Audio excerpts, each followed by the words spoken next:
I now welcome Mr Luke Sayers and Mr Tom Seymour. I understand that information on parliamentary privilege and the protection of witnesses giving evidence to Senate committees has been provided to you. For the Hansard record, would you please state your full names and the capacity in which you appear today? Tom Seymour, former CEO of PwC. Luke Frederick Sayers, founder of Sayers Group. And former CEO? Former CEO of PwC. Thank you very much. And it's in that role in particular that we have you here, Mr Sayers. Can I thank you both for opening statements which have been provided to the committee, or will be shortly provided in your case, Mr Seymour. We will refer to those in our questioning, but I'm going to go first question to Senator Scarr, please. Thank you, Chair, and thank you, gentlemen, for being with us today. We do appreciate it.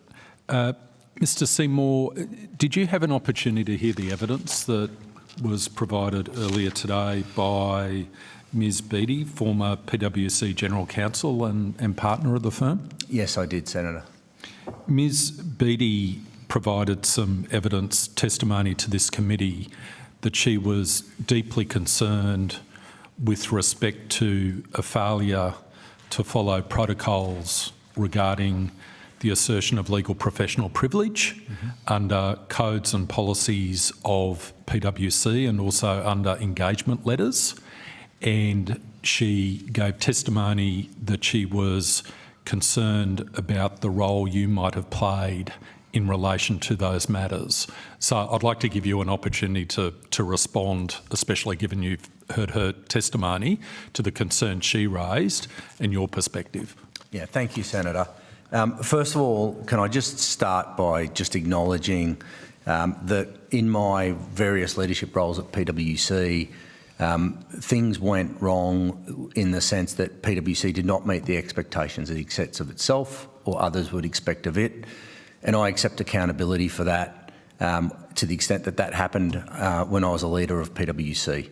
And I did so very publicly by stepping down from my role as CEO in May last year. I believe as a leader, when things go wrong on your watch, you need to accept accountability, and I have done that. Specific to your question, Senator, there is no doubt in relation to the document production process, which Ms Beattie talked about at some length.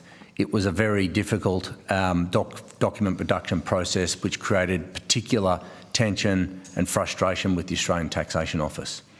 I accept that. That's a matter of record, and a huge amount of effort went into the firm to try to get that right, which Ms Beattie referred to. I would have a very different view, frankly, as to the process around that. The document production process was run by OGC and lawyers from the start. Ms Beattie referred to the fact that it was run by the tax group for the first year or so, and then the legal group came in and redid it. I don't believe that is factually correct. It was run by the legal team. That said, what the document production process did demonstrate is that in certain instances, partners, a limited number of partners in the tax group had not followed those protocols correctly. That did happen under my leadership. It certainly wasn't something I condoned or was aware of at the time, but it did happen when I was the leader, and I accept accountability as leader. It happened on my watch. But immediately becoming aware that those protocols hadn't been followed, which did come out through the document production process, and it was one element of challenge around the document production process, not the only element. But when that became evident, I, together with the leadership group at the firm, worked extremely hard to try to rectify that. And a large part of that was a challenge with the legal process of delivering those documents. I'd also say that Ms Beattie made references to the fact that she didn't support me for CEO and she didn't vote for me, all of which is news to me, but it's her prerogative. What I would say is that the challenges around the document production process, and indeed the challenges around our relationship with the tax office, were well ventilated, as Ms Beattie said, at every level of PwC through that period. They were well known by Mr Sayers as the CEO. They were well known by Ms Beattie as the Office of General Counsel. They were well known by our Chief Risk Officer, by our Governance Board and by our Executive Board. I did not in any way hold anything back in relation to that. And that process was in and around 2017. In and around I'll get my years here, 20, the board supported me to go forward for the CEO candidacy with full knowledge. I'll come to that if I can, but just to tease out initially this first revelation we were given by Ms Beattie earlier today in relation to the failure by partners in the tax group to adhere to the protocols, policies and letters of engagement with respect to legal professional privilege in particular. I note that you talked in your response, Mr Seymour, you referred to partners in the tax group. You were the leader of the tax group. You acknowledge your leadership responsibilities in that regard. Ms Beattie was very particular about you and your practice. Can I just ask you for Hansard, did you commit any of the breaches in that regard? No, I don't believe I did. Ms Beattie, I'll just correct, also said that I am a lawyer with a practising certificate. I do not have a practising certificate and have never held a practising certificate. Yep. No notice was served on me to deliver documents at any stage, and the document production process was not run by me at any stage. I did not make the decisions around that document production. Who did? OGC, Meredith Beattie, was the person who ran that process. So your evidence to us today is that Ms Beattie was solely responsible for that design or management of the LPP claims that the ATO was so engaged with and so busy with because of a strategy designed within PwC? No, Senator. What I said was that the document production process, when the notices arrive, a notice would arrive on the legal partner, otherwise it wouldn't have been a privileged matter to begin with, to produce documents. That legal partner would provide that notice to OGC, and then they would work with OGC to work through the delivery of those documents. I was not a legal partner with a practising certificate, so none of them came to me. That was the question I was trying to answer. So just to be clear, I'll just walk through this. So none of the notices received by the firm related to documents within your personal practice, is that correct? Around legal professional privilege? Correct. Okay, so they related to other partners in the group which you led, correct? Correct. Which other partners? Well, there was, it would be hard to answer that. I could try to give you a broad number. There's probably, say, including our private clients' tax partners and our tax practice, there might be, say, 200 tax partners at the firm. And if I was estimating based on memory, it might be 50 or 60 would have been legal partners. That number might be 30 or 40. I can't be precise about that, to be clear, but it was a relatively large group of legal partners. Based on the work we did, there was some of the issues and challenges in relation to the delivery of the documents were in respect of had those partners followed those protocols correctly. But I would also say I think that was the small number of the challenges we had. The much larger challenge we had was that privilege applies to, it doesn't apply to a file or a client, it applies to each document. Sure. Yep. And there were hundreds of thousands of documents that were reviewed. So I appreciate that. I'm just trying to drill down in relation to the partners who were particularly responsible for the breaches of protocol that Ms Beattie spoke about. She did not mention any name other than your name, Mr Seymour, when we were asking questions. So as a matter of fairness, I'm putting to you, how many of the partners within the group you were leading were the subject of concerns about themselves breaching protocols, etc., with respect to documents? There were, in round numbers again, because I'm going back from memory, there were about 130 notices issued by the tax office in total. 6 notices were challenged by the tax office for not being delivered correctly. And the settlement agreement which was entered into with the tax office, PwC settled and on one of those 6, and the other 5 were dropped. That's the facts. So that's sorry to interrupt again, that's the regulatory outcome. Yes. But in terms of the internal review Yes. or processes that took place when the General Counsel raises a concern that internal protocols have not been followed with respect to the assertion of legal professional privilege, Yes. how many partners within the group you led were subject to those concerns? Is it 5? Is it 15? Is it 20? It would be 5 or less, is from my perspective.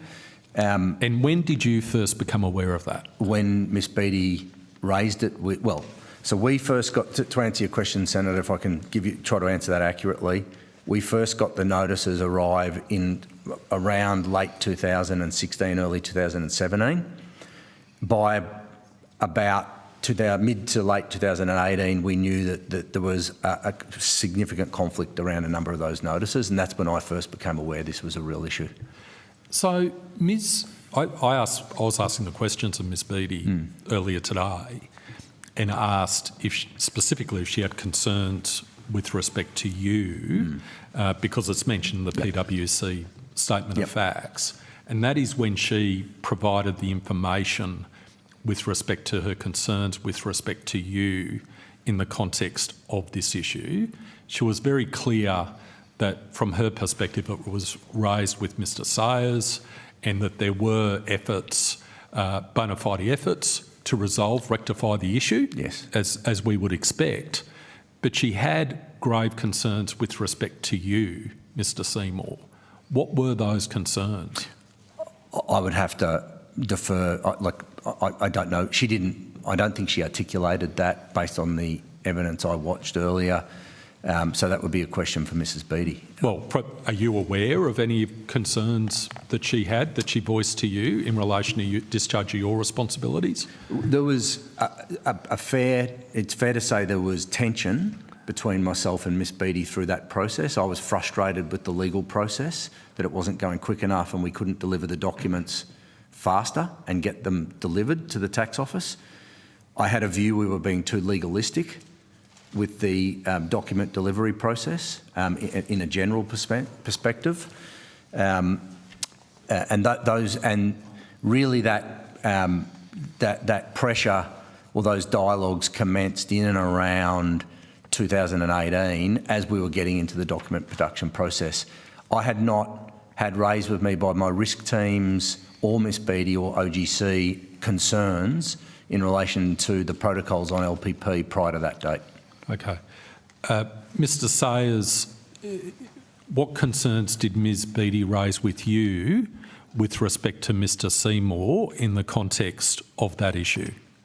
Yeah, so Senator, it was a very, very complex and hard period for PwC, and we had kind of a relationship challenge going on with the ATO, and they were issuing lots of notices, formal notices into the firm, which to a volume that the firm's kind of never had before.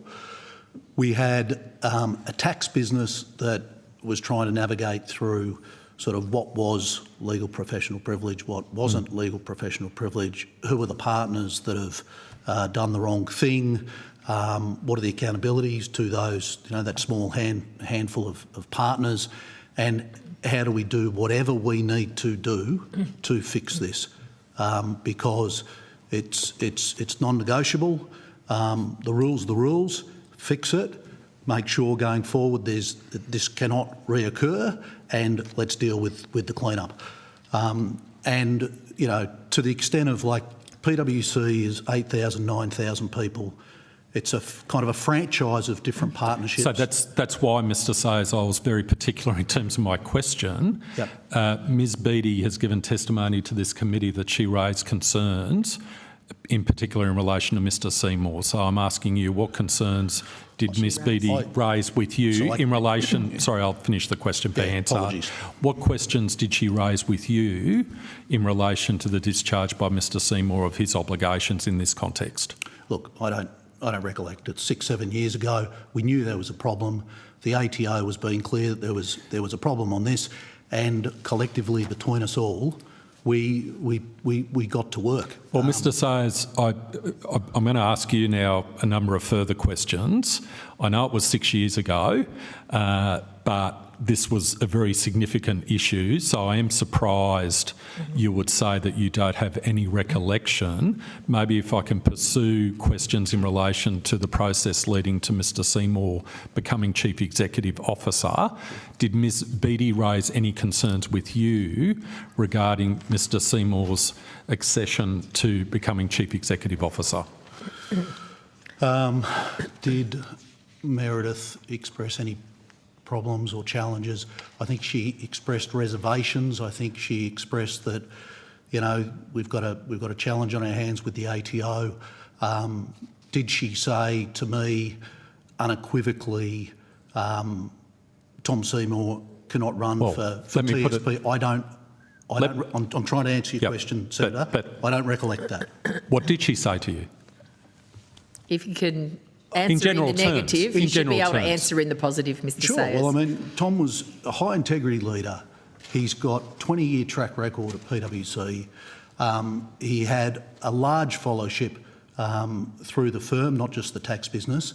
And yes, there was a handful of people that absolutely unequivocally did the wrong thing, inexcusable. In 2017 or 2018, this all blew up. There was monthly engagement with the ATO to understand what's gone on, what do we need to do to fix it, and we got to work to fix it. So what advice, what counsel, what views did Ms Beattie express to you with respect to Mr Seymour's succession or suitability to succeed and become your successor as Chief Executive Officer? So there were, again recollecting, like I don't have file notes, I don't have records, I don't have anything. We're talking 5 years ago. So please indulge me because I do not have specific words. I'm not asking for specific words. But I can say that there were some reservations from Meredith around the relationship with the tax office and what had gone on within the tax business. In particular, the Rover model, in particular, promoter penalties, in particular, legal professional privilege, and a handful of partners that had done the wrong thing. So Ms Meredith gave us testimony earlier today that she had understood after a meeting, a telephone meeting she had with you and the chair of PwC Australia, that Mr Seymour's candidacy was not going to go forward as Chief Executive Officer. Do you remember that discussion? Could you give me a little bit more on that one? I wasn't listening to the evidence, so right. Apologise. So Ms Beattie gave evidence that she had had a discussion with you, right, and also the chair of PwC, right, chair of the board. Correct. Right. With respect to whether or not Mr Seymour's candidacy was going to go forward as CEO.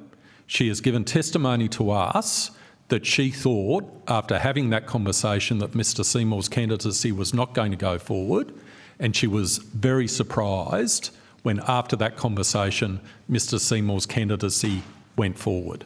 Can you explain what was happening? What was the dynamic in terms of that candidacy succession and the reservations Ms Beattie raised and decisions made as to whether or not Mr Seymour should go forward as a candidate for Chief Executive Officer? So if you just kind of back up here, the process for the CEO election, if you will, is about an 18-month process. Okay. Yep. The CEOs of the Times' job is to get a number of potential candidates ready.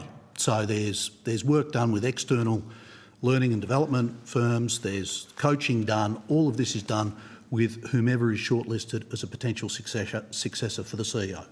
Okay. Ms Beattie, for your reference, indicated that she believed there were 4 people who were sort of standing at the end of that process, and then that was shortened to a short list of 2. And the 2 that were left standing was Mr Seymour and Mr Sean Gregory, if I recall.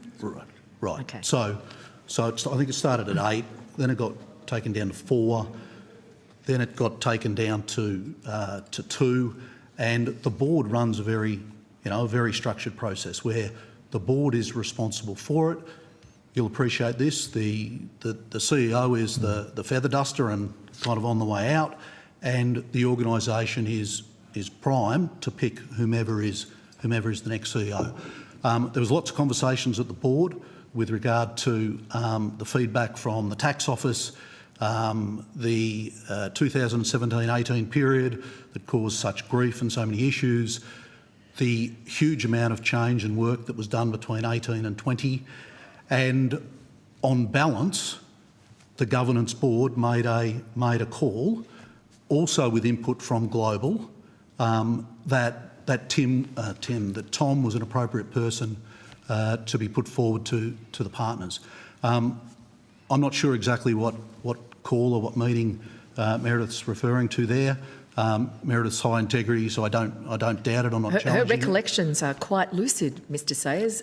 Given that we're going back to exactly the same days, I'm surprised that she wasn't the CEO because she's the one who can recall.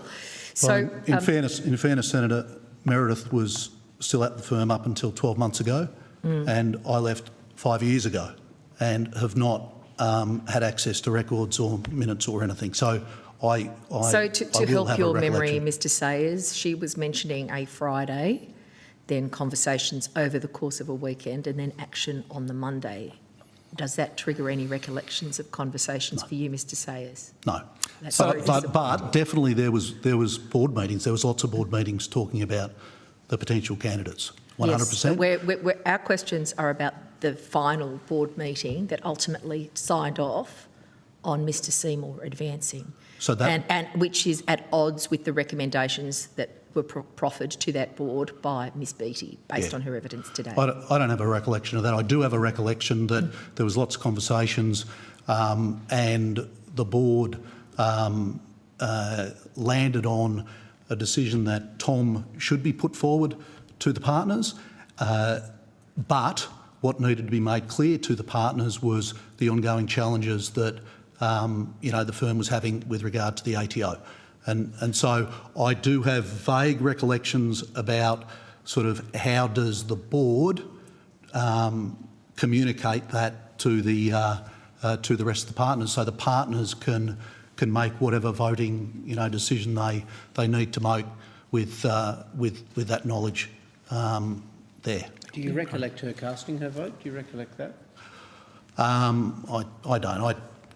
To be blunt about it, I was out of the firm. I'd moved on, and I'd had an amazing career, but it's not my role, not my responsibility, and I didn't even vote.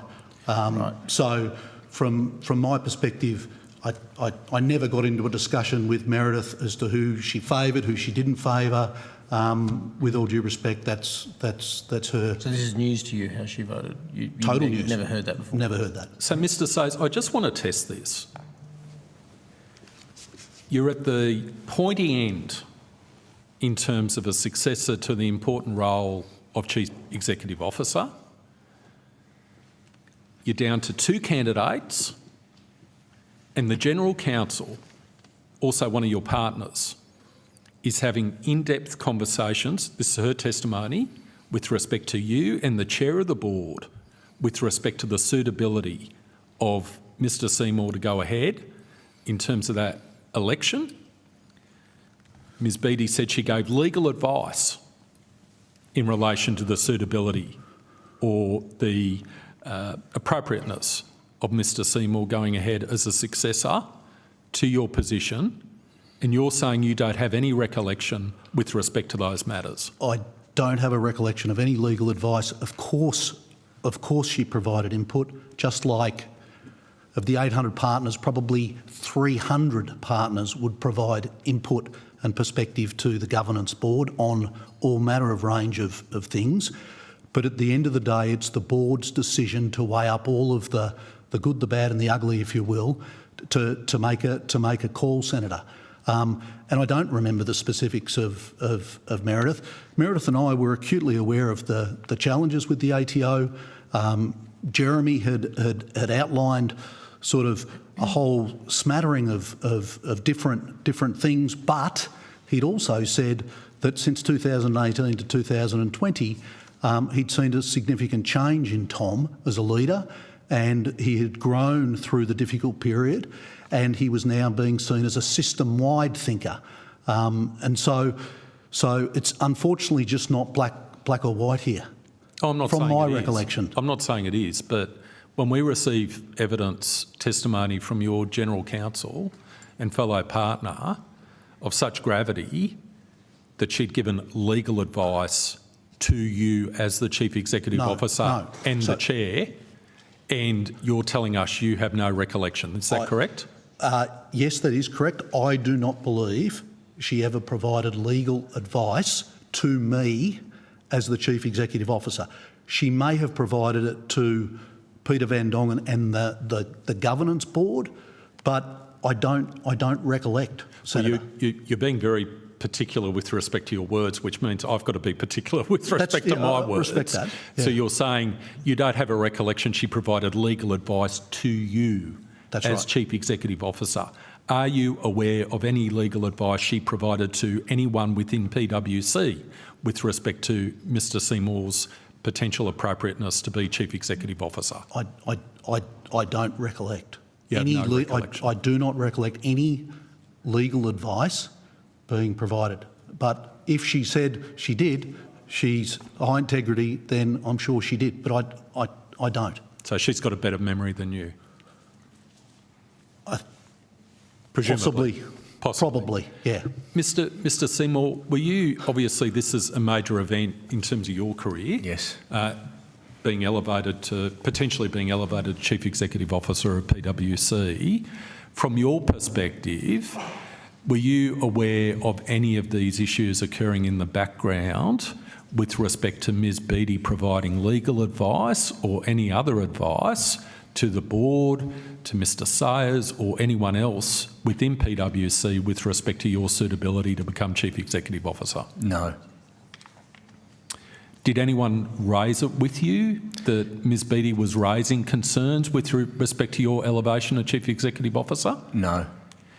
And Ms Beattie didn't raise any of her concerns directly with you? No. Okay. I would also, can I just add, Senator, the challenges we had with the tax office were extremely public within the firm. They were known. There would not be many tax partners, and tax partner practice is a large part of the practice, and partners all talk. The challenges we had with the tax office were well known within the firm and amongst the partner group in the firm. They were certainly known amongst the governance board at the time, who are the board that run the election process, and they were certainly known amongst the executive board at the time. We talked about them a lot. I would meet with Luke on a regular basis. We had a detailed remediation plan to try to put things in place over a several-year period. I was very clear, in my view, with everyone I came across, that if the firm did not think I was a suitable candidate and had have told me that, I would have withdrew from the race immediately. I love PwC. It's a place I spent 30 years at. I would not have run if I thought it was going to be not in the best interest of the firm, and that was not put to me. Mr Seymour, with all this knowledge about the interactions with the ATO that you say were widely known across the partnership and other people in the firm, who was sanctioned for that, and how was that publicly revealed in your time and in your time, Mr Sayers? Because what we're getting is there were reviews, there was information. Yes. But there seems to have been a cultural practice of, as recorded by Dr Switkowski, of let's talk about the positives, we'll deal with all these negative things behind closed doors. And despite there being a speak-up culture spoken of, the evidence that Mr Switkowski receives indicates there was a lot of oppression of free-flowing critique of practices that people were very, very uncomfortable about as a standard operating practices within PwC. So, Senator, I think your question was what? Just I understand that, but your question, I might just make sure I understand it, was accountability. Action. So through that period, there were numerous partners who left the firm as a result of the changes. So leaving the firm is one thing. I want to know if they were exited. They were exited, Senator. Okay, publicly acknowledged as an exit for a failure of values and cultural practices, or quietly shown the door and handed on to somebody else to be a problem somewhere else?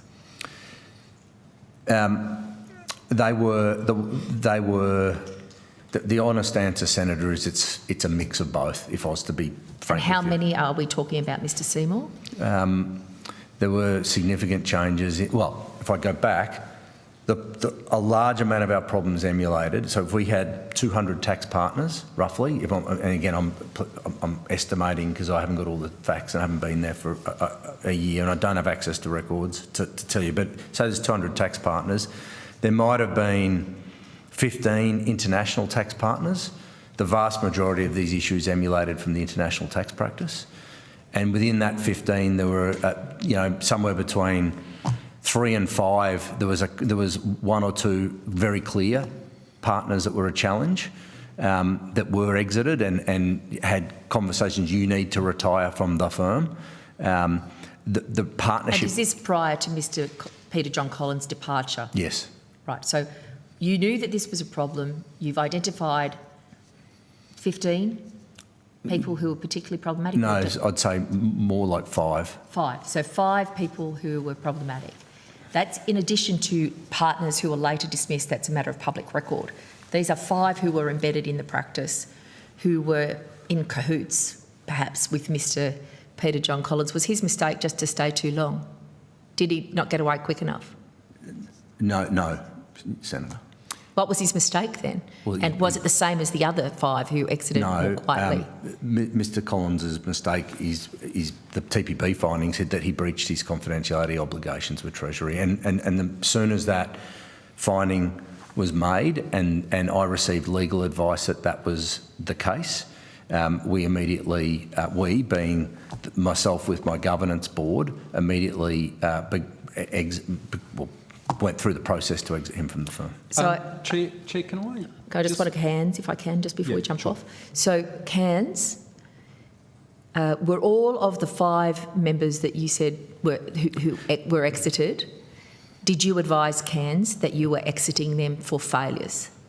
No, well, I don't. Professional failures? I don't recall, and I actually don't recall if they were members of Cairns. Based on Cairns' evidence to us, it would appear that there were no notifications.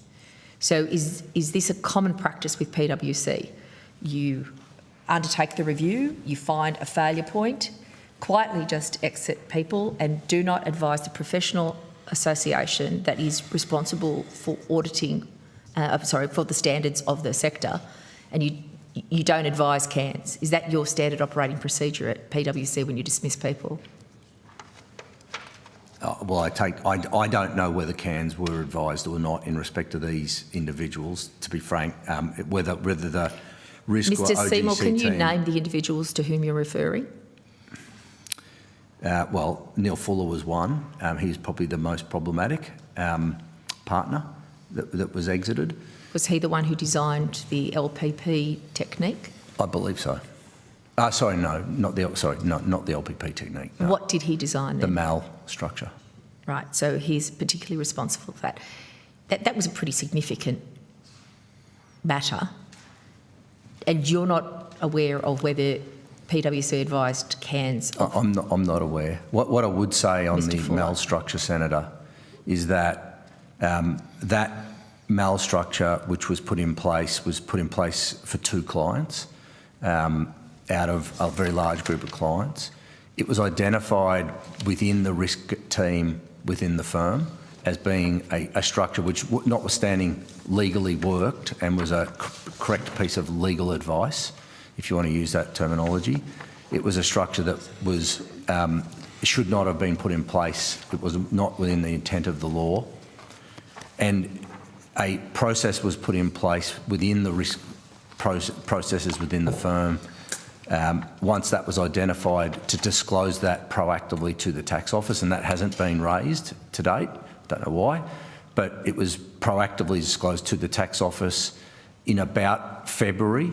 Of which year? 2016. So it was implemented in December 2015. In February 2016, the decision was made within our risk process, given the nature of the advice, we felt very uncomfortable with it, and it should be proactively disclosed. And negotiations happened with the clients to disclose it, and it was disclosed to the tax office on a proactive basis by the firm. It doesn't in any way resolve from the fact that advice shouldn't have been done in the first place, but it was picked up and disclosed. Thank you. That is a new piece of information. Can I just ask the Secretary to put a document in front of you that directly goes to the MAL, Thank you. which was part of an international strategy, really, to make sure that, you know, multinational companies pay their fair share of tax in the jurisdictions in which they do business. And it was the consideration of those laws that was Mr. Peter Johns Collins' engagement with the government Yes. of the time.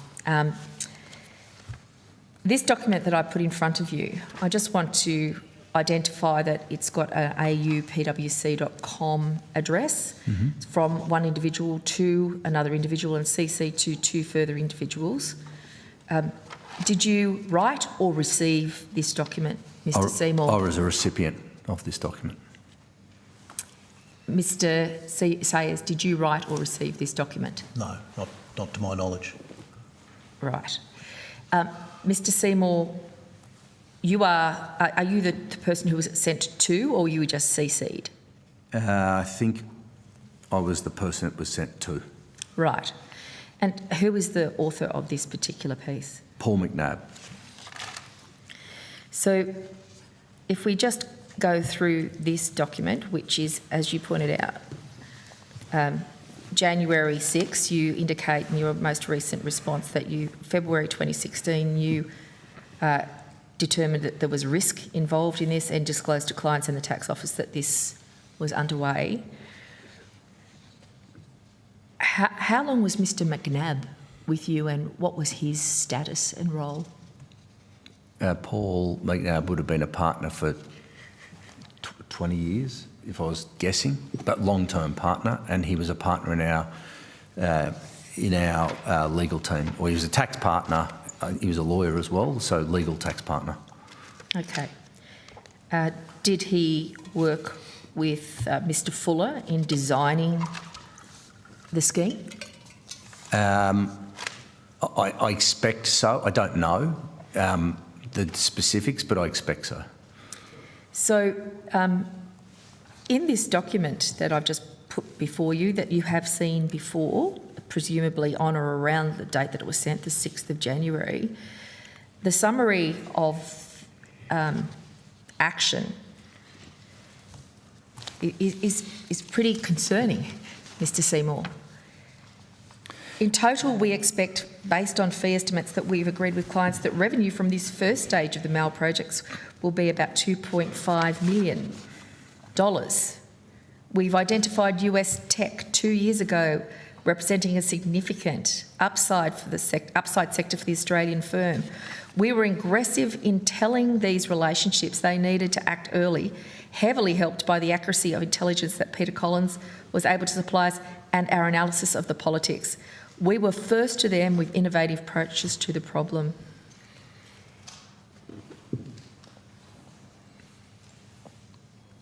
Talk me through your response to this as it comes into your email. Like, this is not the kind of thing that you'd be wanting to tell a boss who you think is going to give you problems with. Why did he send it to you? He clearly thought you wouldn't have a problem with it. So, Senator, if I can maybe sort of answer that question. First of all, the email is an email which is talking about the work that was done, the approach to that work, and thanking a bunch of people who worked on clients to implement the multinational anti-avoidance risk. 14 clients, in fact. Whether it was that number or not, I'm not sure, but that's what he says Well, in the if we're going... Yeah, exactly, It's right? what he says. So, I think it was a lot less in actual fact, but it sort of doesn't matter. so this is really a bragging email, Mr Seymour, is that and right? It is, and as a leader in... And is it full of lies or is it accurate? Like, which are the lie bits and which are the accurate bits? And why would he be lying to you, Mr Seymour? So I'm trying to, if I try to answer, the multinational anti-avoidance rules were announced in May 2015 in the budget, I think, from memory, and the draft legislation was released in May that year. The final legislation was enacted, I think, in around November that year, with minimal changes. The design of that law required companies to restructure their operations before the law took effect. So the design of the law said you must restructure before this law starts or you will breach this law, and it was an anti-avoidance provision, so it had significant penalties. So the design of the provisions required companies to work with their advisors, if they had advisors, prior to 1 January to change their structures so they didn't fall foul of these provisions. Yep. When I received... We're aware of all of that, but Also, I'm just trying to answer... This is the interaction with you. So if I can answer your question, Senator. When I received this email on the 6th of January, I was on leave. I read it, I looked at it, and I went briefly, this is an email partly by a partner saying what a great job he and the team had done in respect to the work, and He didn't want to miss anyone who was part of the great effort, according to him. Yep, and he named a lot of people in that email, a broad group of people who'd worked on it. You would receive emails like that regularly in a leadership role at PwC. And if you've ever worked in a law firm or an accounting firm, partners will often send you emails sprouting what a great job they've done in order to try to achieve, to get recognition when it comes to the year-end remuneration and things like that. That's how I read this email. Now, I'd also say when I received this email on the 6th of January, that was after the date all of the work had to be done to implement. So I know that a lot of attention will go to the word intelligence and Mr Collins, and I understand that. That's a very fair question. But Mr Collins... the other bits of great interest are the fact that it networked with other PwC network firms extensively, notably PwC US, PwC Singapore and PwC Netherlands. And I'll come back to that, Senator, because it's a fair question, but can I just finish on the point I was going to make? The law had been enacted and required companies to do all of the work before the date of the receipt of this email. There was no confidentiality secrecy about that law when this email was sent to me. In fact, it wasn't like it's now public and you've got 2 years to sort of work out what it means. You had to have done all the work when I received this email. So even if I had have read this email and given detailed attention to the word intelligence, which I didn't, I received it on the 3rd of January when I was on holidays, and I skim-read it, and I actually read it as an email of a partner trying to sort of tell me what a great job they've done. But even if I had have read it, Mr Collins would have been entitled to, and probably expected, frankly, to have been working to help clients through that period in his role as our international tax leader. If I had have interpreted this email in any way that confidential information was being inappropriately used, I immediately would have acted. The first I became aware... Mr Seymour, there is evidence in the documentation that we received that you were actually advised in 2013 of confidentiality agreements. Treasury wrote to you about confidentiality agreements. I was aware that partners that went on consultation committees would be required in a number of cases to sign confidentiality obligations. And Mr Collins was the one who was acting in that role for you around these matters. We had multiple partners who had signed confidentiality agreements. He was one of them. That information, again, if I can... But there was no register of that either. There wasn't, and I'm... So that's another failing. I absolutely accept we needed better processes. With the benefit of hindsight, our processes should have been better. So, Mr Seymour, we have limited time. There is so much more detail I want to get to. I'm going to come back with a couple of questions, but immediately to thank you, Mr. Chair. Hawke. Just one question. On this matter? My line of questioning just before on the... Yeah, can I just do one thing as well? On this- Sure. on this matter? We've both got this, just directly on this, I've only got one line of inquiry, just quickly, because I think you've canvassed it a couple of times. The Chair's you've been in front of the Chair, I think, in some other... I know you haven't appeared in another Mr inquiry. Seymour's first appearance. First appearance. So sorry, but there's sometimes some disconnect because there's been a couple of inquiries. I actually remember this period very well myself. I was actually the Assistant Minister to the Treasurer. And so I actually introduced this piece of legislation and I carried it through the House on the last night of the Parliament at 11 p.m. with the entire Parliament present. And on that occasion, it was quite a controversial political moment. And this was the last act of the Parliament for this year. I was actually the Minister at the dispatch box. The Treasurer was away. So I just find it bizarre that we've had a lead up, as you say, from the budget, the government's policy. We've prepared for it. It's obviously important to your clients. You're the lead partner.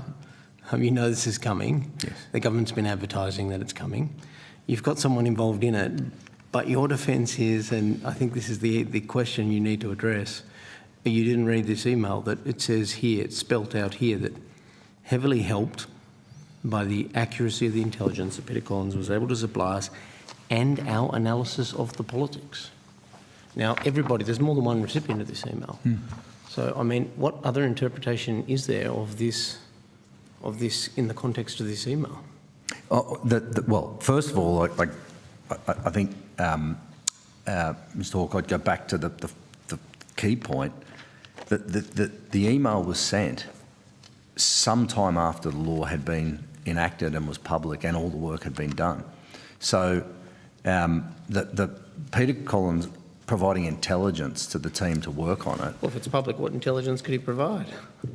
Well, no, technical. So if I go back, in a technical world, intelligence, how it works, how it interacts with other countries, this required you to restructure your Australian operations, which will then have impacts on all your other international operations as you restructured.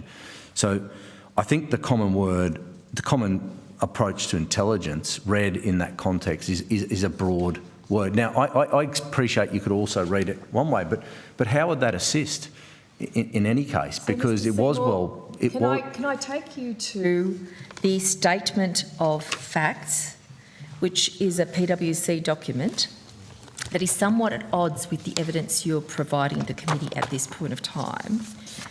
Can I take you to page 8 and 9 of that document? Issues arising relating to potential confidentiality breaches. I've provided a copy of the January 2016 email to you by Mr McNabb. You replied to that email the following day, copying in additional PwC personnel, congratulating Mr McNabb and Fuller for the outcomes and strategic thinking and market hustle. Now that tone is somewhat at odds with what you're saying to the committee today, Mr Seymour.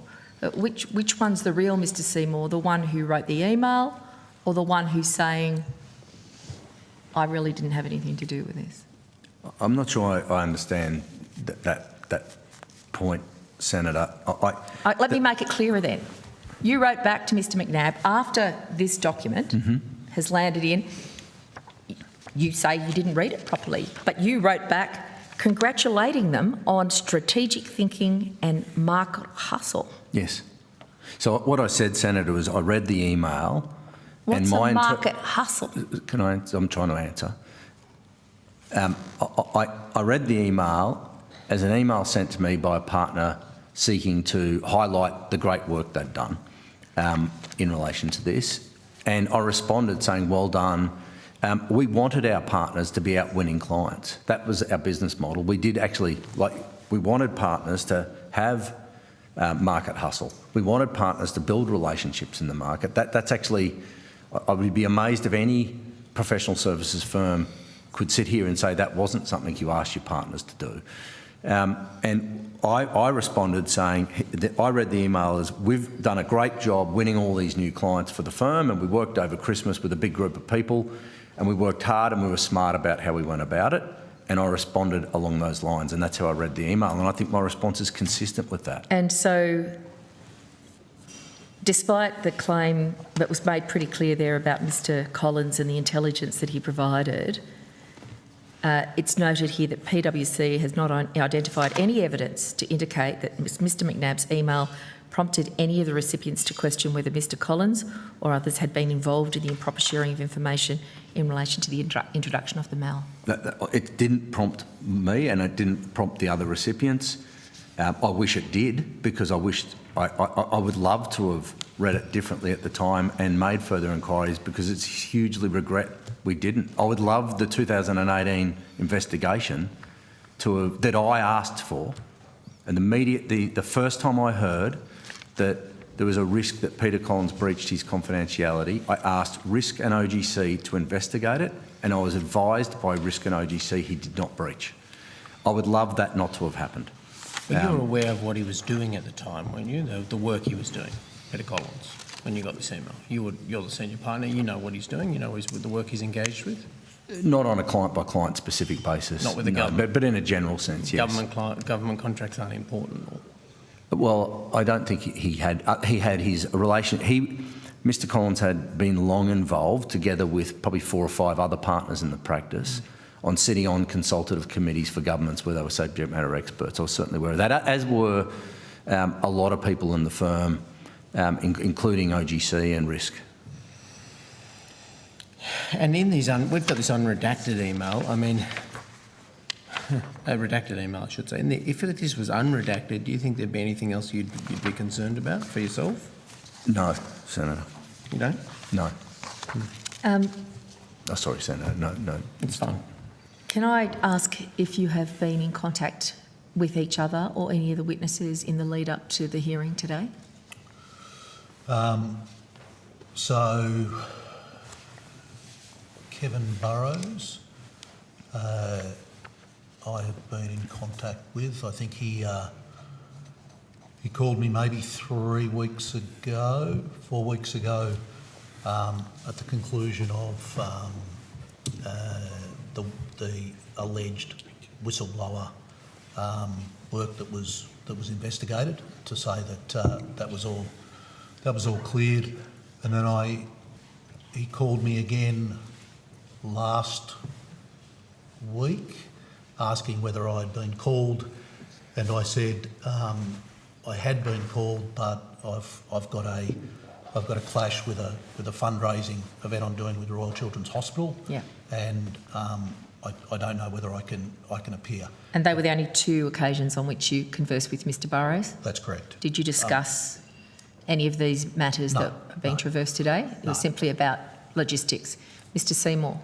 I have not had any conversations with Mr Burrows. I did have my legal advisor email Allens, who I think are PwC's legal counsel, yesterday, saying that I was appearing.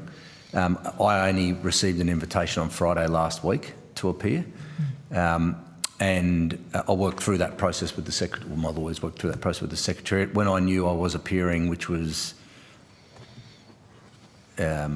Wednesday, sorry, I said yesterday, sorry, it was Wednesday. I emailed Alan saying that I was appearing here, but I haven't had conversations. It was a rather iterative process, Mr Seymour. You were a rather difficult man to get contact details for. So, yes, the process was somewhat sticky, but I'm glad that you're here to provide evidence today. Sorry, Senator, one final one. I also have had a couple of check-ins with Mr Seymour since he left the firm. Health check-ins and talking about a range of things, but definitely nothing about evidence, and coming here today. So I just want that clear as well. Thank you. In a previous hearing at the F&PA Senate Committee on the 12th of October, Mr Burrows stated that the PwC scandal, represented a failure of leadership by both of you. Do you think he's justified to blame you?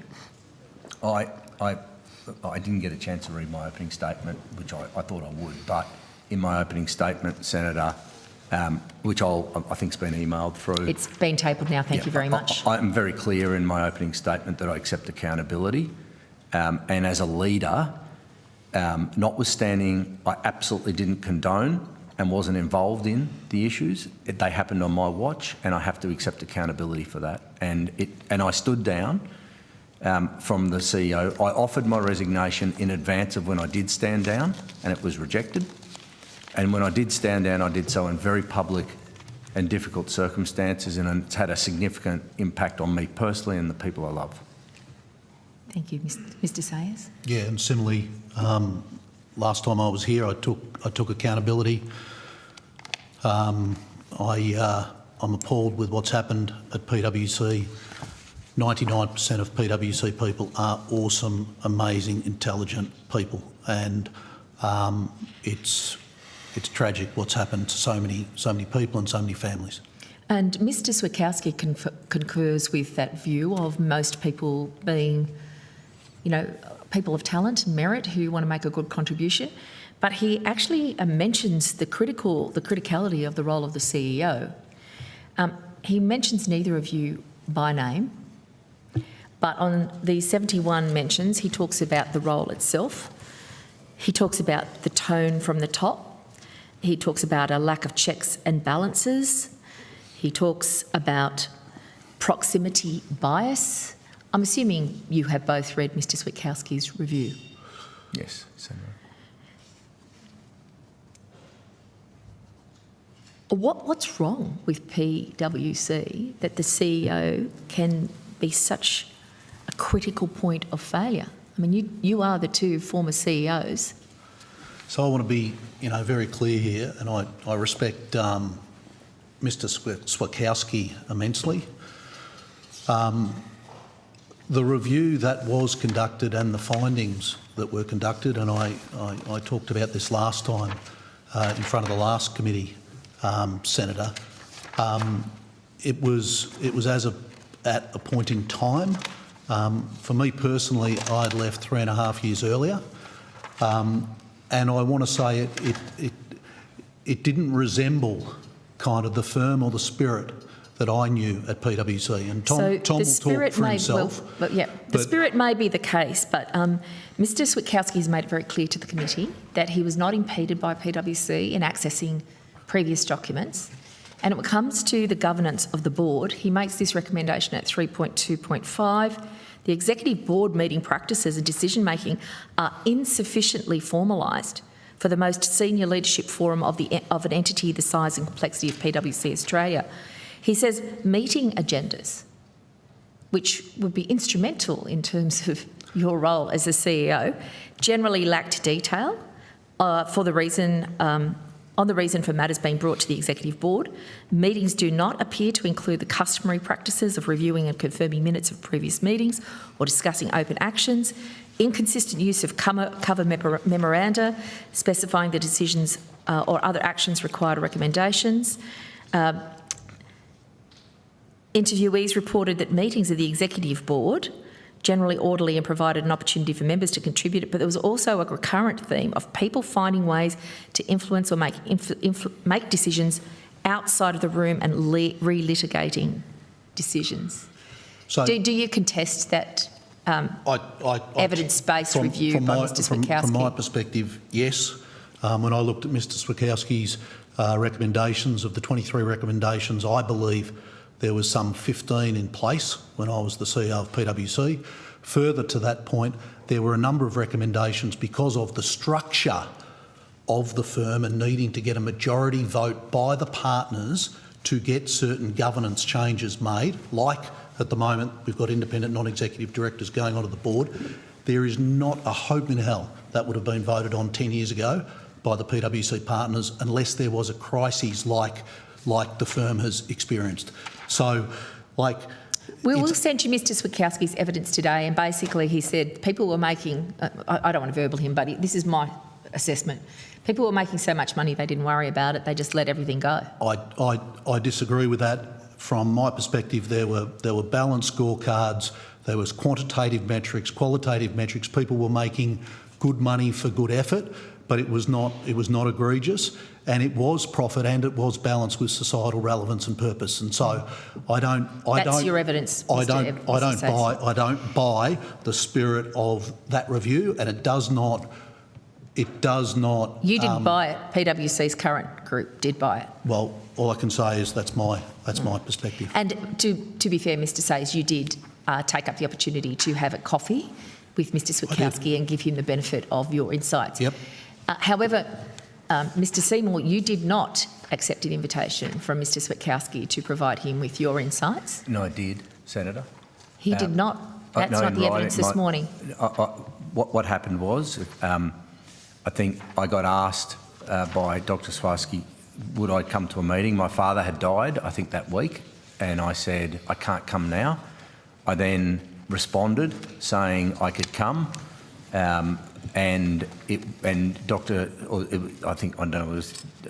Switkowski, or it was one of his team, responded saying it's too late, we're in the process. But I did offer to go, and there's emails that show that. We might seek that from you. Thanks very much. The only thing I'd add, I was in just an actual one. That's fine. Did you, either of you, at any point of time receive additional salary from the PwC International Network during your time as CEO? No. Don't believe so, no. What is your view of Mr. Burrow's current financial arrangements in terms of Australian partnerships? He's got 2.4 million was his first assessment of his income. He upped that to 2.8. Then on further request for information from me, he's indicated that he is also in receipt for services, and he has a service agreement with PwC International of a further $1.2 million per annum. From Global? From Global. With the opportunity to get a bonus as well from PwC Global. So there's the issue with respect to structure that we put to him earlier today was that you're Chief Executive Officer of PwC Australia, you're an equity partner of PwC Australia, you're going through a supervised remediation process being undertaken by PwC International, but at the same time as you're getting equity return from PwC Australia, you've got a services agreement which locks in $1.2 million a year from PwC International, plus a bonus. Does this raise any conflict? So I actually, I won't bore you to death with this. I've put it in my opening statement. But as I reflect on a big part of potentially what has happened here is it's all fine when PwC International, PwC Global is aligned to PwC Local. Everything's great. It works hand in glove. Until it isn't. Unfortunately, until there comes a time where there is misalignment. And it is a private partnership. It's not a corporation, and so there is the way to structure a REM arrangement or something like that. As long as it's transparent to the partners, because in Australia, when I was there anyway, you had to be transparent on REM to the partners. That was a non-negotiable, full income. But unfortunately, what happens, and this, I referred to this at the last hearing. In 2018, I think it was 2017, the tax stuff was going on. There was challenges on audit quality. The consulting business was growing, especially off the back of government work. Procurement. Yep. And it was like, oh my gosh, we got how do you manage the conflicts here between all of this? And so, I had a team for a year look at how do we de-risk this? How do we try and straighten up this as much as possible?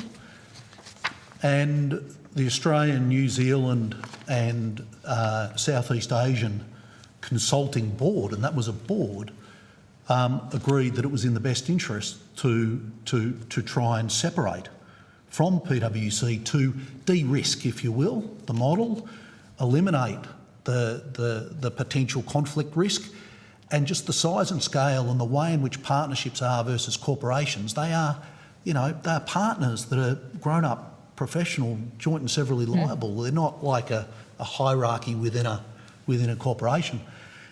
And Except they don't get access to the same information as the board. So they are partners, but they're blind partners, aren't they? I can't comment on that because I wasn't involved in that process and didn't go to any of the roadshows, and so I can't comment, Senator. But where I'm going to is the essence of the challenge is at that stage I firmly believe that what was in the best interests of the Australian partners was to slice off consulting. Not just public sector consulting. But it wasn't in the best interests of the globe, which I also get and respect. Yep. And that basically meant that, with all due respect to the Australian firm, the Australian partners, you're not doing it. So, that is in your opening statement. So if we can just leave that there, that would be helpful. That comment, Senator, is one that's fine when it's all going well. How do you manage it when there is a misalignment of interest, which there will be at some stage? So there is a potential conflict if someone from your perspective, is it right to say if someone is an equity partner of PwC Australia, CEO no less, and at the same time has a service agreement to PwC International and is being remunerated under that service agreement? Yes, back to conflict of interest. Is it real or is it perceived? I would be willing to bet a lot that the Australian partners perceive there to be a conflict. Have any of them communicated that to you, Mr. Sayers? Are you working for our interests or are you working for global's interests? And I don't know whether that's real. I don't talk to No one's partners. communicated that to you from current partnership? Absolutely not. I've cut ties. But that is your view? But that is my personal view. It's hard to manage. And would that be your view, Mr. Seymour? I do think, whether it's a conflict, I haven't seen the arrangements. I'm not privy to any of it, right? Yep. So I can't. It would be unfair for me. That's okay. The board hasn't seen it either, Mr. Seymour, at this point of time. The board haven't seen the arrangements. What I would say is that one of the fundamental principles, which I think has always held for PwC in good stead, is that we had a transparent income system, and that included the CEO. And I was very surprised to hear that there was a payment which wasn't transparent. That had never happened before in my knowledge of the firm. But equally, I would say, in fairness, I accepted, and I didn't see all of the testimony today, but I did see a comment, I think, whether it was, I can't remember who said it, but someone said, but the firm was in kind of like damage control at the time, and did they do something?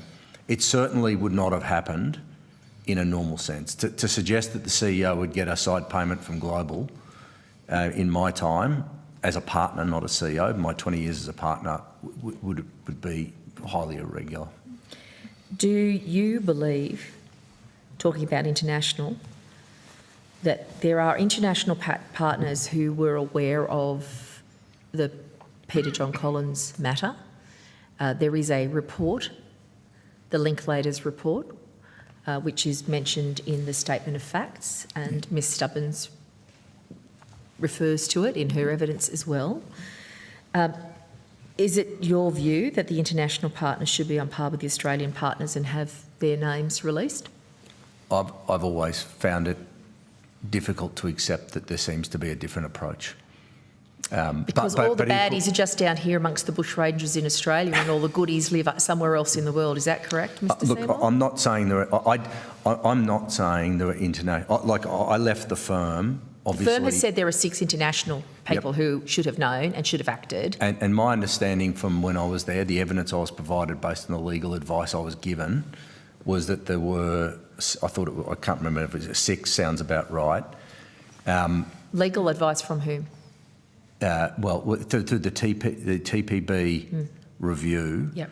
Meredith Beattie led that TPB review internally with external lawyers, and the legal advice I got was that Mr. Collins had breached his confidentiality, and this was in about mid-2022, and that it had gone to about 6 international partners, and I think 2 or 3 Australian partners, and the 2 or 3 Australian partners were named, and the international ones weren't. Now, what I don't know, and in fairness, is it is incredibly difficult on the face of emails to determine whether information is confidential. Part of the issue with this whole matter is that unless you know what information has been provided to an individual in a confidential forum, what permission they do or they don't have, and emails are sent, you actually, some emails could be obvious. If you send an email that said, I'm sharing this and I'm not meant to be sharing it, that would be an obvious example. But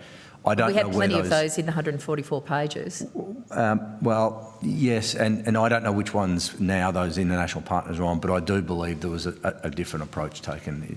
So does it concern you that the international partners have not been named? And do you think it's fair and reasonable that PwC Global, PwC International, should release the Linklaters report? I don't know what, I don't know what the scope of the report is, how it was done, I don't know what it says. So whether it's fair for PwC International to release that report, I really don't know whether that is the case or not. Why hasn't it been released and provided to PwC Australia, in your view, Mr Seymour? Look, I think that's a question for... look, I'm not there, so I'd be guessing, and I don't think it's appropriate for me to guess, but it hasn't been. I think it's a question for PwC Global and PwC Australia. Given the fact that Mr Burrows is both international and Australian, you'd think it would be rather easy for him to request a copy of that to release? Well, my experience is in moments of difficulty, it may not be so easy with Global. That I could understand from my own experience. Mr Sayers, do you have a comment? No. I'm going to go now to Mr Molino. Oh, look, I just had a couple of issues to touch on coming out of the Switowski report, which the chair's already raised, but I heard your evidence that you don't accept the broad spirit of it, but I just wanted to drill down to a couple of particular findings. So one related to the observation that independence on the board is important, and there's an observation in the report that independence is important to good governance and oversight as reflected in the ASX corporate governance principles and recommendations.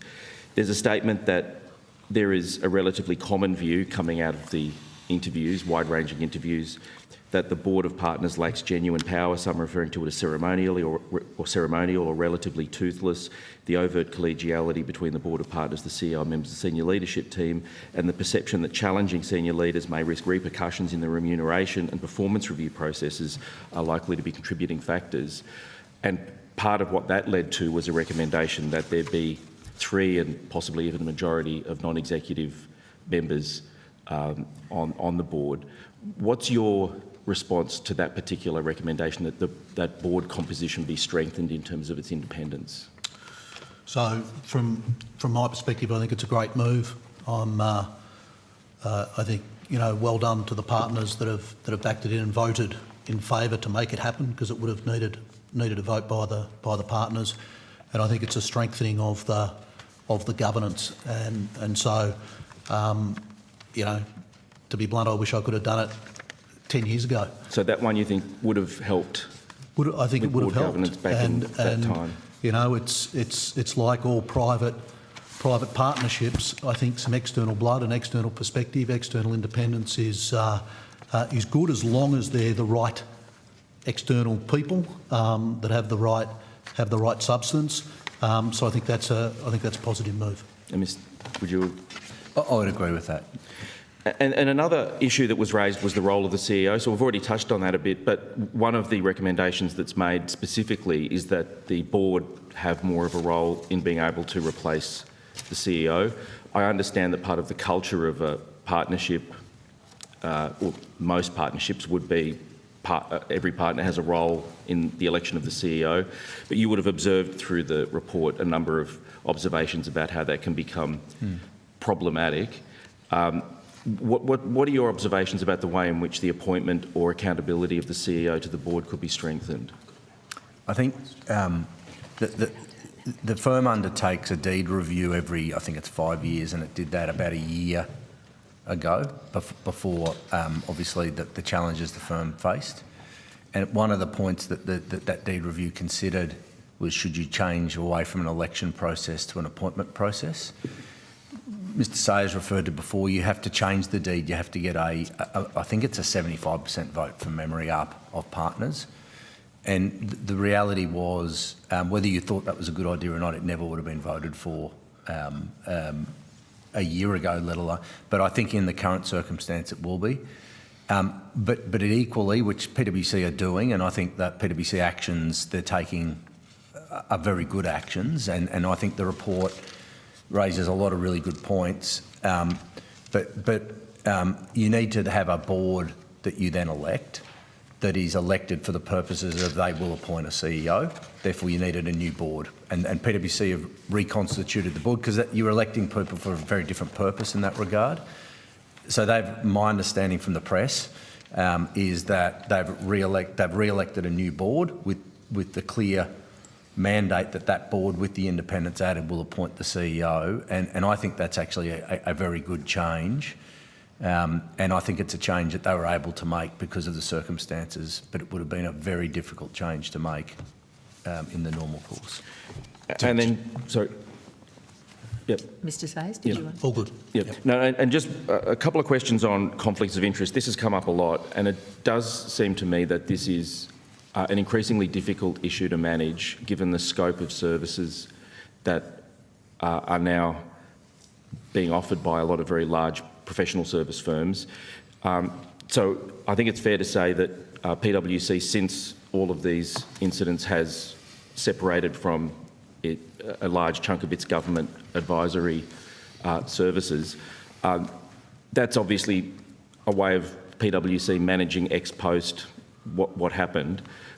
I mean, do you, looking back, think that your judgment is it would have been better to have been separated all along, and that it's an untenable model? Yes, so this goes back to 2018.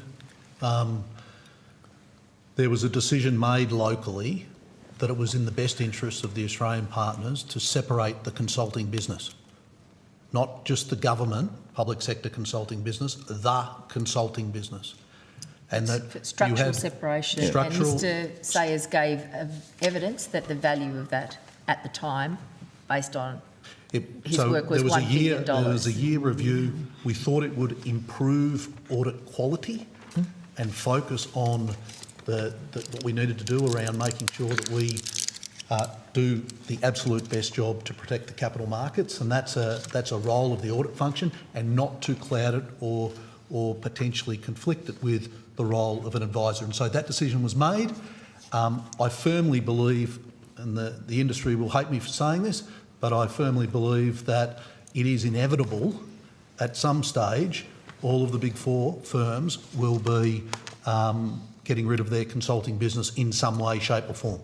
That's my perspective. No, look, I'm interested in that because, I mean, you could read part of what happened there as PwC managing its own affairs, but I think the deeper question for me is how much of that is going to have to be a response to conflicts that are just inherently too difficult to manage. You're always going to, in a model like that with so many partners and so many services, your greatest risk is the conflict risk.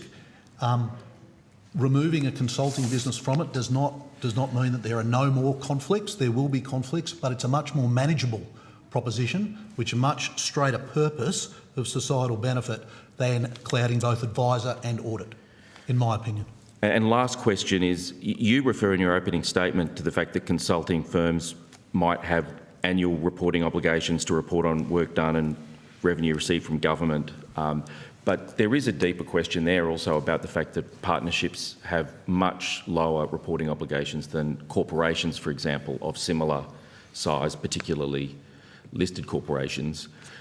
What do you say to the notion that there should be a more systemic evaluation of whether more things should be reported very publicly and transparently? Yeah, so I mean, without wanting undue red tape, of course, which is the ever-present issue.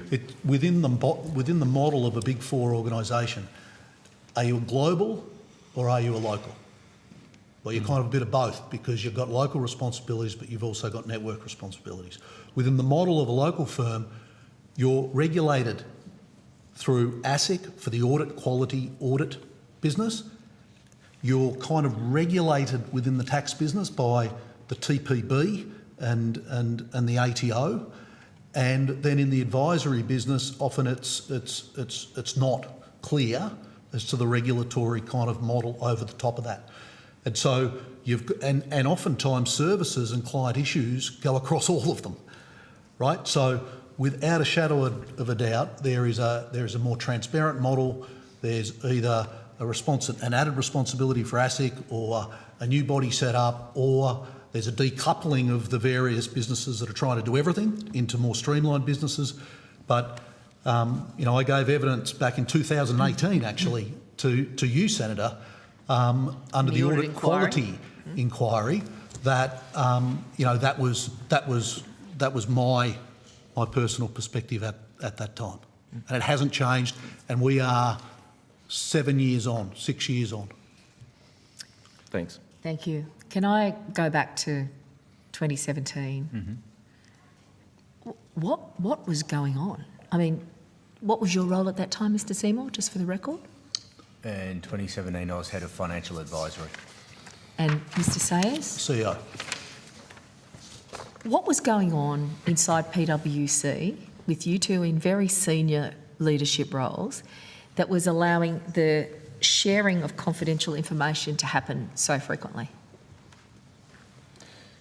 So there's clearly a small group, in my view, of partners that were doing the wrong thing in the tax practice. The sharing of confidential information, my understanding, though, Senator, just on the sharing of confidential information, and it's been subject to an enormous set of reviews appropriately, it was that sharing of confidential information by Mr. Collins was limited to a very narrow sharing of information with a narrow group of people. Now, that's the advice I was given by the lawyers. But it was multiple people within the PwC network in Australia and overseas. It was 3 in Australia and I think 6 internationally. And it was the sharing, and he shared he shared inappropriately based on the legal advice I was given that the start date wasn't changing. He also shared information from the OECD, which was subject to confidentiality. He may well have the legal advice. It's in a statement of facts. Well, the legal advice I was given at the time, I was CEO, it was in respect of the start date, and the OECD information that wasn't provided to me at the time. It may well be in the statement of facts since, but it wasn't at the time. Yeah. I'd also say that that one of the most deeply regrettable things, Senator, is that when this was first raised in 2018 by the Tax Office, it was investigated and missed. And I am particularly upset about that, and I was particularly upset about that in my role at the time before I left the firm. Can I ask a follow-up question just on that point? And that is, I think, Mr. Seymour, your evidence was you understood that the Office of General Counsel was investigating the issue in terms of the alleged confidentiality breach. Yes. And you said that you got advice from the Office of General Counsel, and you might have said risk as well, with respect to the outcome of that review. And that advice, not wanting to put words in your mouth, was to the effect that there was no issue. Is that correct? Correct. Who did you get that advice from, the people? Meredith Beattie, directly to me, and Wayne Plummer, who's the head of risk. Ms Beattie gave evidence earlier today that the only role she had played in relation to that confidentiality issue was to ring Mr Collins directly and ask him if he had signed a confidentiality undertaking or agreement. He had responded no, he had not, and then it was decided there should be a further review of the documentation, as one would expect, and a senior legal advisor within her team, within the Office of General Counsel, undertook that review, but she did not have any further role in relation to the matter. Was that correct or not? That's what I heard Ms Beattie say. I found that surprising. It was the gravity of a partner breaching a confidentiality issue at Treasury is extreme. I raised it as an extremely serious issue Who did you raise it with? Did you raise it with Mr Sayers? with Miss Beattie. Did you raise it with Mr Sayers? No, in 2018, my recollection is I raised it directly. I may have, but I raised it directly with the investigatory groups in the firm to investigate it, which was OGC and Risk and Quality. So you've just said it was serious, Mr Seymour. You were outraged, but not serious enough for you to tell the CEO, even though you were in conversations with the General Counsel. Well, the way that my role worked on those things was I would come back and report. Meredith didn't report to me, obviously. I would go back and say, Meredith, this is an issue that's been raised with me. Can you please investigate it urgently, like it's important? Yeah. And she came back to you and said, I'll go away and do that, and then came back to me subsequently and said, we've investigated it and we don't think it's an issue. Now, the dialogue between the tax office and the firm at the time was a regular meeting dialogue where they would raise. It was designed to say, if you think there's an issue, yep, can you raise it early so we can get on it quickly? Yeah, and we've heard that evidence from them. But Ms Beattie came back to you and said it's not an issue, and you were satisfied with that. You just left it there. Yes, I did.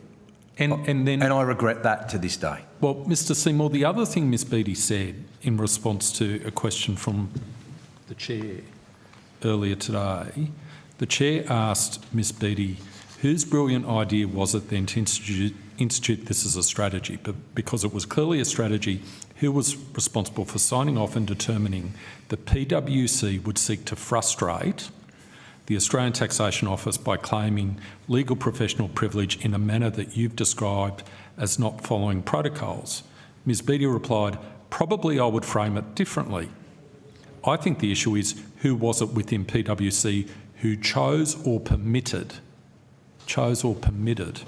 the practice, or all parts of the practice, to proceed on a basis that was inconsistent, contrary, in breach of the firm's protocols and the legal engagement letters. I then asked, who was it? The obvious question.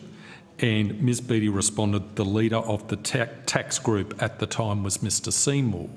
So I want to give you an opportunity to respond directly to that testimony. Did you, as leader of the tax group or otherwise, choose or permit the practice of legal professional privilege being asserted in a manner that was not following protocols or other procedures? No. Well, what happened then, Mr Seymour? Because it wasn't working properly. The specific question, did I choose or permit? And I said I did not. So both of those words, and I want to try and flush this issue out. Both of those words, chose or permit, indicates that the person we're talking about had knowledge. Yes. Either A, actually directed and was involved in propagating that strategy, or B, was aware of it but just let it happen. Both of those words indicate knowledge and an intentional decision that it should continue to occur. And I reject both those propositions. So why would Ms Beattie say that? I can't talk for why. What I can say is that there was significant tension between myself and Ms Beattie about the fact that we were not getting documents delivered to the tax office in satisfaction of the tax office. I have a view that our legal response was not run well and that we were too legalistic. And that was at the direction of Ms Beattie? Correct. Did you raise that concern with Mr Sayers? I believe I did over the time, yes. Okay, Mr Sayers, do you recollect that? I know there was tension. I can't recollect whether it was specifically that, but there was... Was there tension about a whole lot of other things as well, or was this the primary issue, Mr Seymour? No, it was were we doing enough to quickly get the documents into the ATO, and what more did we need to do? And Ms Beattie said it's him, and Mr Seymour said it's her? I'm not sure it was that black or white. I certainly don't recollect that, but and your response as the CEO then to this, détente of some sort, was what? Was we need to fix this, and we need to take whatever partners off the line. We need to move whatever internal resources. I even got on the pitch and went out and visited clients, which was almost bloody unheard of for a CEO to go out and have conversations. So which clients did you approach, Mr Sayers? I think Glencore was maybe one of them.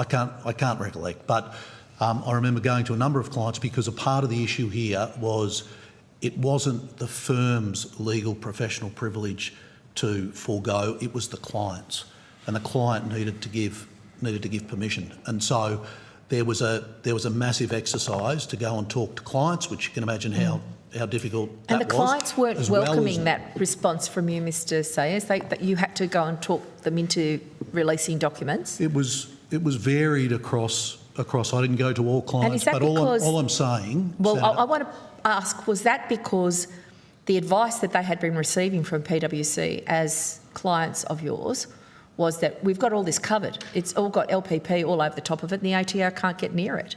Was it they'd been sold that product and when you sought to undo it, they had become quite attached to what had been sold to them? There was a number of instances where the LPP model was not followed appropriately, and we needed to go and sit down with clients and explain that, and then work between the client, the tax office and ourselves, and in between those three parties and producing thousands and thousands and thousands and thousands of documents and emails,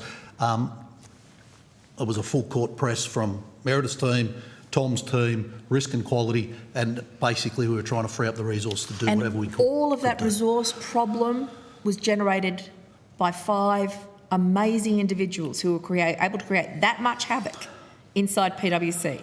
That was a consequence of 5 individuals, is that correct?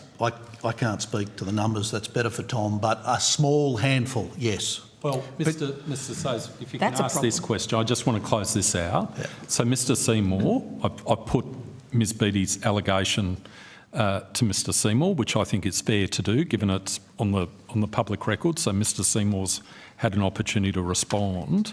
I put it to you. Do you agree with Ms. Beattie's assertion that Mr. Seymour chose or permitted a breach of the firm's protocols with respect to the treatment of legal professional privilege? That is what Ms. Beattie said. I don't think I'd characterise it like that. How would you characterise it? I would characterise it that Tom was the leader of the tax business when these egregious behaviours and breaches happened. Okay. I don't have a perspective on whether he permitted it or encouraged it or turned a blind eye. I can't believe that he would do that. Okay. And I just have 2 quick questions just for the witnesses. Mr. Seymour, I have read your opening statement. Thank you. In the opening statement there is a paragraph. This has been difficult as at times the public narrative has been based on incorrect facts and assumptions. Are there any incorrect facts or assumptions you would like to correct now?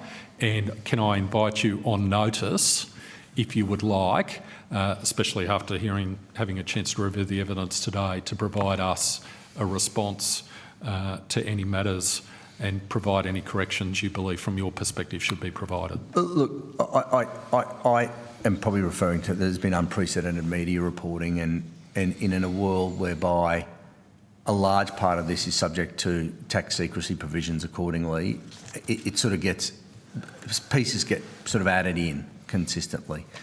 But for example, my understanding based on the legal advice I was given and the TPB findings I received, which is in the PwC statement of facts, is that the breach of confidentiality did not result in any client structures being altered or changed. Okay. And it's been repeatedly printed in that they have, for example.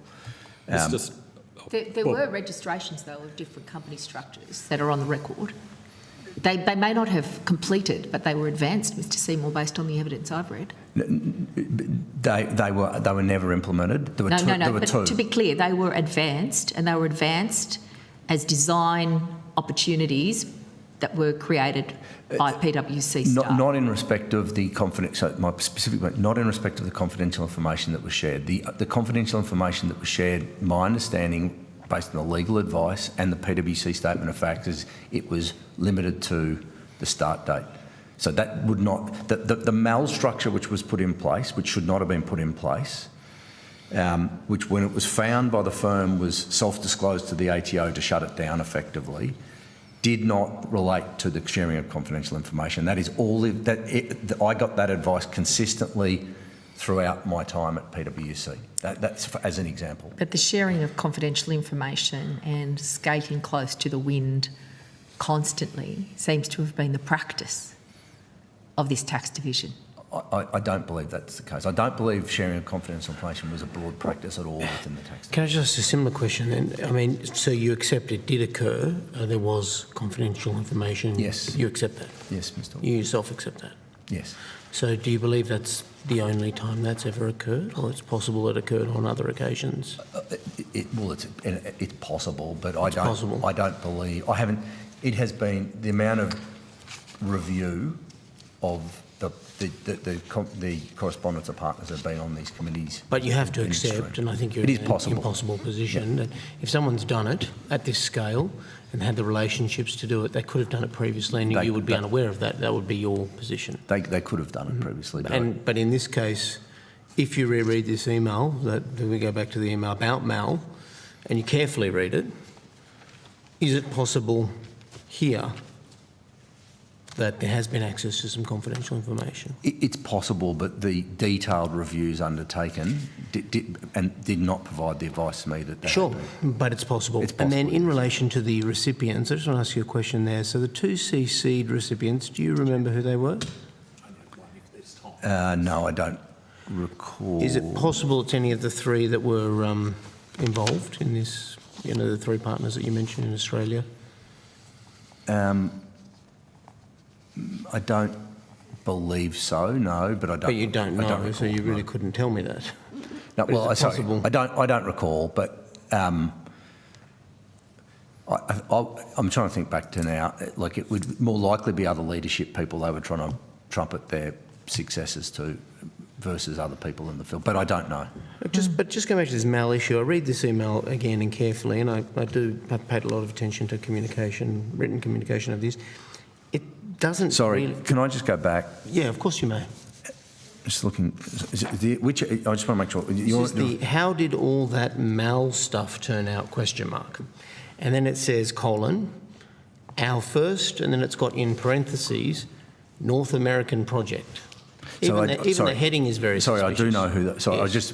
I got confused. I do know who those That's not other really two how you'd write CC. that sentence if it was just a normal email, right? It's sort of a... No, sorry, but I just wanted to particular correct the record. I do know who they're CC'd to. Oh, good, Sorry, thank you. Who sorry. are the CC'd recipients in this email? I don't think it's... given that's been blacked out by the Tax Agents Practitioners Board, I don't think that it would be appropriate for me to share that, given they said it shouldn't be under the Tax Agent Secrecy Act, and I don't so for me to. But you were blacked out. Yeah, but you asked me the question, and I'm coming Peter here McNabb trying to was be blacked honest. out. Both you and Peter, Mr. McNabb, are mentioned in the PwC document. And perhaps I erred in mentioning his name then, but he was mentioned. And full. Oh, sorry. Okay, so he's mentioned. So. Are the others, just to help me, are the others mentioned? So we've got McNabb, Fuller and yourself at this stage, as well as Mr... Oh, yeah, so Mr McNabb, Mr Fuller and yourself, who are only missing one name. Yeah, no, I do know that person's name, but I think it would be inappropriate for me to share it. So I can get legal assume advice that on name is not in but a public place yet, Mr Seymour? No. Right, in that case, So when did we'll get you to provide just it. from this email, going back to Mal for a second, confidence. when did you form the view about Mal that it was inappropriate and had to be reported to the ATO? What roughly period was that?